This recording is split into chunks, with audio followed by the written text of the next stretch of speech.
there is a silence between two heartbeats. In that silence, a touch, a breath, a hug can carry more meaning than 1,000 spoken words. Have you ever wondered what a man truly feels when you hold him? Not out of duty or comfort, but from presence. When you wrap your arms around him, you are not only touching muscle or bone, you are touching memory, emotion, and the still, unspoken longing to simply be. Stay with me until the end, not to learn something new, to remember something ancient, something he may never tell you, but his silence has always whispered. And ask yourself this: what do I offer when I offer my arms? There is a language without words, a communication that requires neither sound nor syntax. It is the language of presence, of touch, of being. A hug, simple in form, infinite in meaning, is one of its most profound expressions. When a woman wraps her arms around a man with sincerity, something ancient stirs within him. It is not the flesh that awakens first, but the heart that remembers what it was like to be seen without judgment, to be touched without expectation, to be held without needing to prove worth. This is not romance. It is remembrance. A hug transcends words, bypasses the intellect, and reaches the primal part of the soul, where longing, vulnerability, and courage reside side by side. In a world where men are often conditioned to be unyielding pillars, a hug becomes an invitation to return to softness, to come home to their breath, to feel again without shame. There is an old story told in the quiet corners of temple gardens. A young monk asked the master, "What is the sound of truth?" The master smiled and embraced him silently. The young monk, startled at first, closed his eyes and began to weep. The truth had no sound. It had only presence. In that moment, the young monk felt the weight of all he had carried dissolve, not through explanation, but through human warmth. In daily life, we underestimate this silent language. We speak to be understood, but rarely touch to be felt. A father comes home from a long day, his shoulders stooped, eyes tired. He smiles, hides the fatigue, asks about the day's tasks. When his child runs up and hugs him without agenda, he pauses. His spine straightens, his heart slows. In that moment, nothing needs to be done. Nothing needs to be earned. He is simply enough. That touch, that small gesture, brings him back to the present, like a bell in meditation, calling him out of thought and into being. A woman who hugs a man with presence does not merely offer warmth. She becomes a mirror. In her arms, he may see the part of himself he forgot, the one that does not need armor, achievement, or approval. She does not seek to take from him, to meet him. And this meeting, unspoken yet deeply felt, can awaken a quiet peace that words could never reach. Lao Tzu once wrote, "To know others is intelligence. To know oneself is true wisdom. To master others is strength. To master oneself is true power."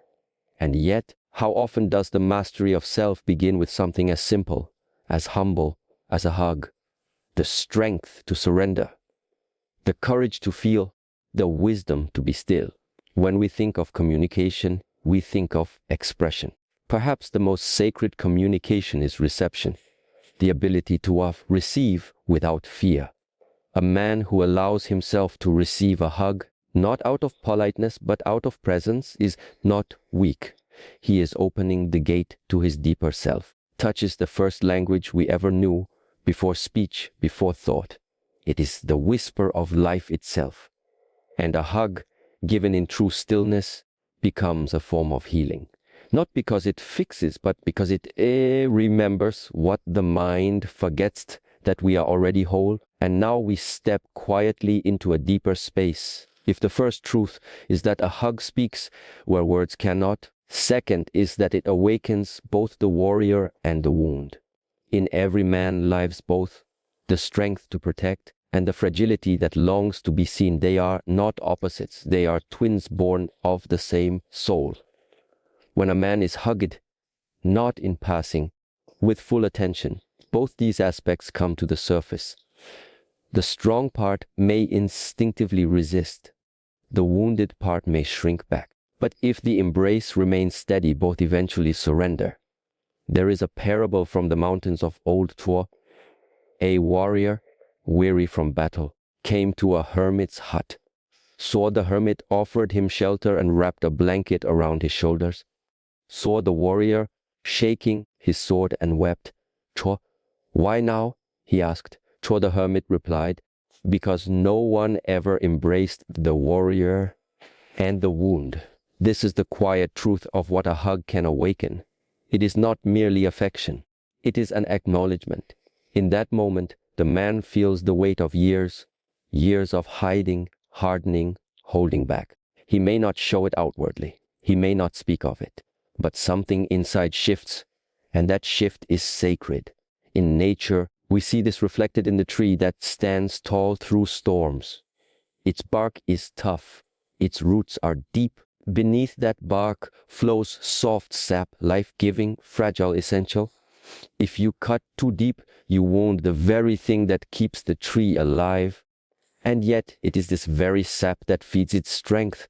The warrior and the wound coexist, just like bark and sap. Men are often taught to be like the bark, protective, unyielding, silent. But inside, there are rivers of emotion, of longing, of tenderness rarely touched. A hug that is mindful, calm, and true becomes a way to reach beneath the bark, without judgment, without demand, just presence. In personal development, much is said about strength, mental toughness, resilience, focus. Rarely is it said that true strength includes the ability to be vulnerable. Not weak, vulnerable. To feel deeply and remain grounded. To cry without shame. To receive without guilt. To embrace the wound without becoming it. There is an old teaching from a Zen master. The bamboo bends, yet does not break. It is strong because it is empty inside. Emptiness here is not lack. It is openness. A man who receives a hug with openness bends, not to collapse, but to allow the flow of energy, of love, of release. And in that, he does not lose his strength. He reclaims it. Consider the soldier who returns home after years away. His body may return quickly, but his soul lags behind, carrying unseen injuries, silent memories. He may laugh, work, speak, but inside the silence lingers. One evening, someone hugs him, not as a hero, not as a figure, but as a human being. No words, just arms around him, and perhaps for the first time in years, he breathes fully. That breath is the beginning of healing.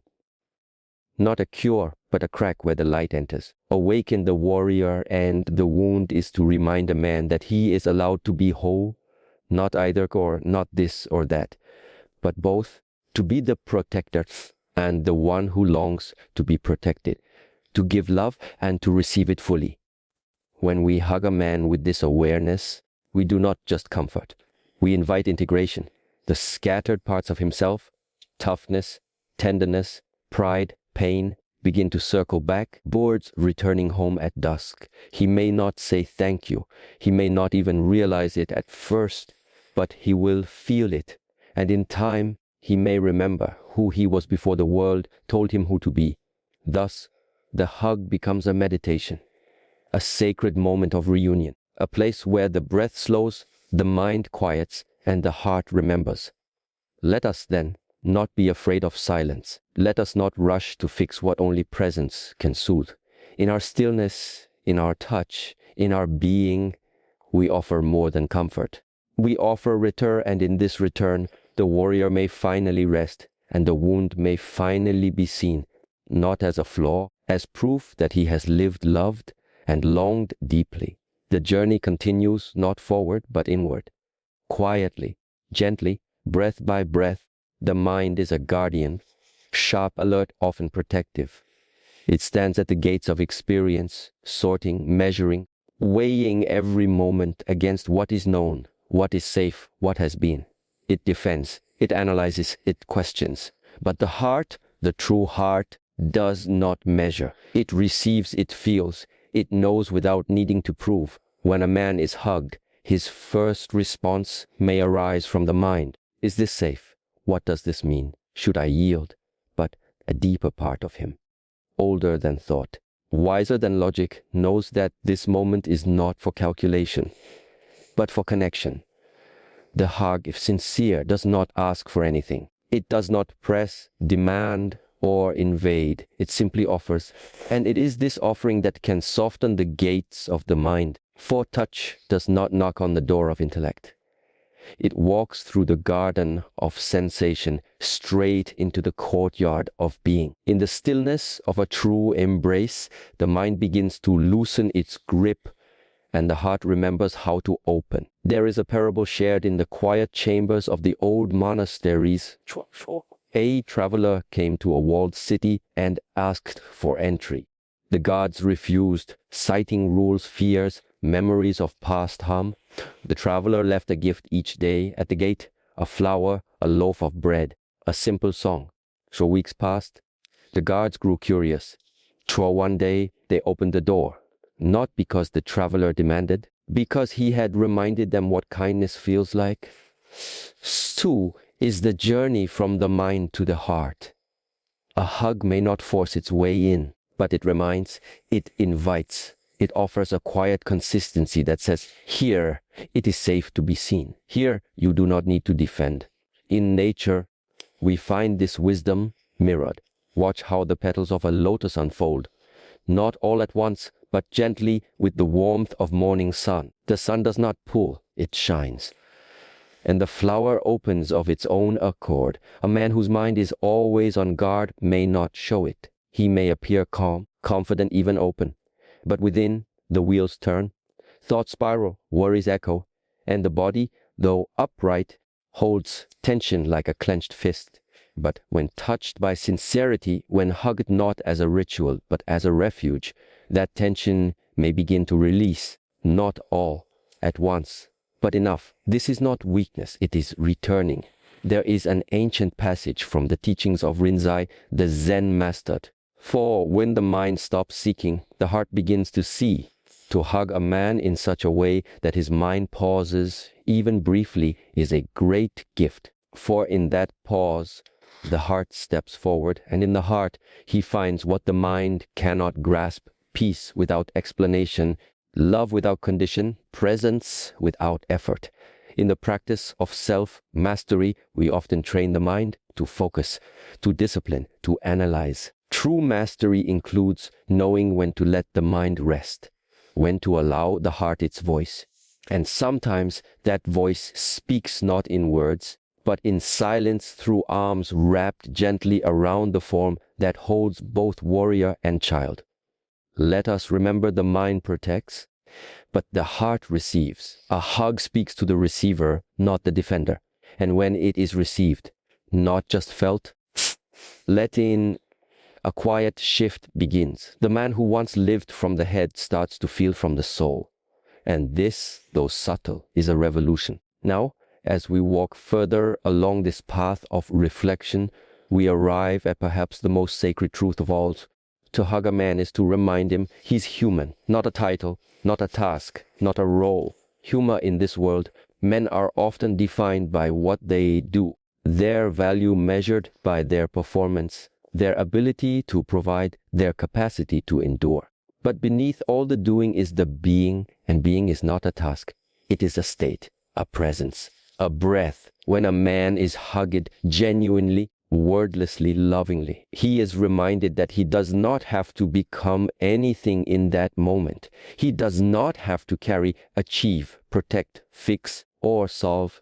He is enough just as he is. There is a story passed down from the quiet circles of monks in winter retreat. A disciple asked his master, "What is the highest act of love?" The master replied, "To let someone sit in your presence without needing them to be more than they are." Then he stood and wrapped his cloak around the disciple, saying nothing. The disciple's eyes filled with tears. He had never felt so whole. When a woman hugs a man with such presence, she offers that same cloak, not of fabric, but of freedom. Freedom from expectation. freedom from pretense, freedom from the masks he wears in a world that rarely allows him to be soft, confused, tired, or simply as still. In daily life, this truth often hides in the smallest moments. A man comes home after a long day, shoulders heavy not just from labor, from holding in everything he could not say, and then, no lecture, no analysis, someone walks up and hugs him, not to fix, not to ask, be with. His breath changes, his chest once tight expands. He may not cry, he may not speak, but something deep inside him remembers, I am allowed to exist without performance. In the natural world, even the wildest creatures know the sanctuary of contact. Wolves, after hunting, return to their pack, not only to share food, but to rub against one another, to lean in, to rest. It is not just instinct. It is a wordless exchange that says, you belong, you are safe. You are not meant to need this reminder, not in grand gestures, in the quiet power of presence. A hug can do what 100 conversations cannot, bring him back to himself. The words of Seneca, the Stoic philosopher, echo softly here, sure, sometimes even to live is an act of courage.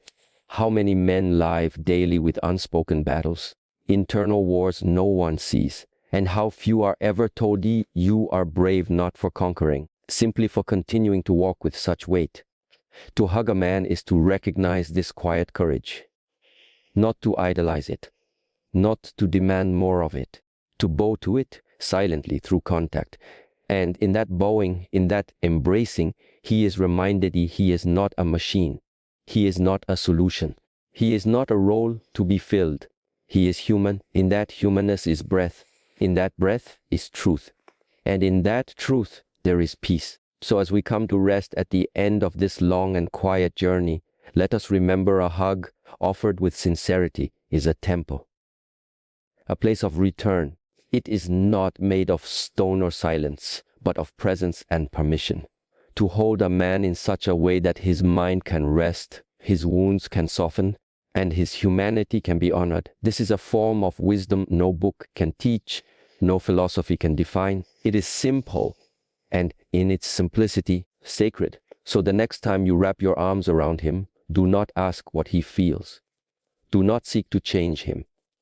Just be there. As the tree is there for the bird, as the moon is there for the night sky, as breath is there for the living. And let the hug speak, not to the body, not to the mind, but to the soul. For in that touch, we remind him not only of who he is, but of the quiet, irreplaceable truth that he has always been worthy of being seen just as he is. True hug is a sanctuary. It says, I see you even when you hide. It says, you are not alone even in silence. And it whispers, you do not need to be anything more than human here. The next time you hug a man, feel beyond his posture. Sense the stillness within, and ask not what he shows, but what he holds. Watch again, not to listen with your ears, but with your presence. For in this simple act lies a profound truth. When we embrace with intention, we do not just connect skin to skin, we connect soul to soul.